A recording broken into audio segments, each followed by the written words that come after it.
Is water wet? I don't know why, but this question has been trending lately, and I think there are some great takeaways from thinking about it. What an important part of our lives water is. We wouldn't last more than a few days without this substance. And don't forget, we use it for leisure. I can't wait till summer comes around to go swimming. And that will definitely involve getting wet. So let's dive right into this question and come up with some meaningful conclusions.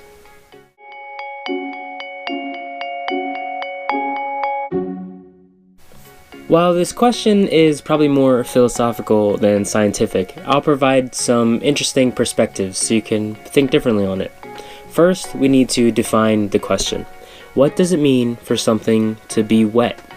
Well, Merriam-Webster defines being wet as consisting of, containing, covered with, or soaked with liquid, such as water.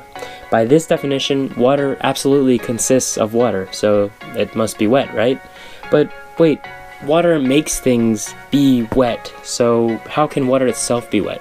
Surely this definition must favor one side. Let's see what Google has to say. Google defines being wet as covered or saturated with water or another liquid. I would say that as long as there is more than a single molecule of H2O, then water is covered with water and is saturated in it as well. So that would make one molecule of water dry and many molecules wet.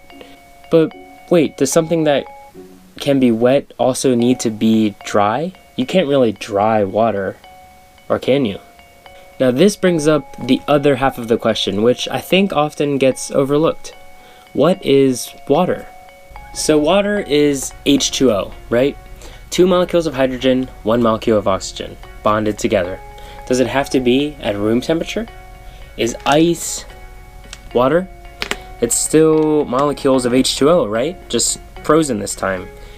Water vapor is also still molecules of H2O. Snow is also molecules of H2O. So are different forms of liquid water still water? So now you can see how this question goes deeper. Is ice dry? When it melts, does it become wet? Are clouds wet? Is snow wet? What if it's raining? Let's freeze this question right here.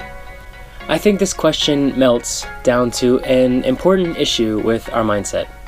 I don't think this question has a definitive yes or no answer, and that's quite alright. There doesn't have to be. I think our society looks to make a divide of yes and no answers, especially to critical questions that divide us. Not to water down the question by bringing critical issues into this video, but I want you to realize that most of the time a yes or a no probably isn't a sufficient answer. Our education system values yes and no questions, right and wrong answers. But don't let that evaporate the thought of a maybe, or somewhere in between, or maybe a call for definition of the question itself. Maybe the word wet wasn't designed to describe water in the first place. So, did I give a good answer to this question? Maybe.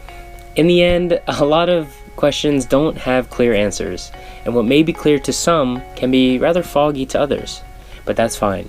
Instead of dividing ourselves more between yes and no, let's work together and compromise to find the most fitting answer of them all. In the end, we all need water, and we all must get wet every once in a while. I hope this video has made you think a little differently. So leave your thoughts in the comments below. If there's enough material floating around, I might make another video addressing specific comments on this topic. And try to bring your friends involved and family. The more input, the better.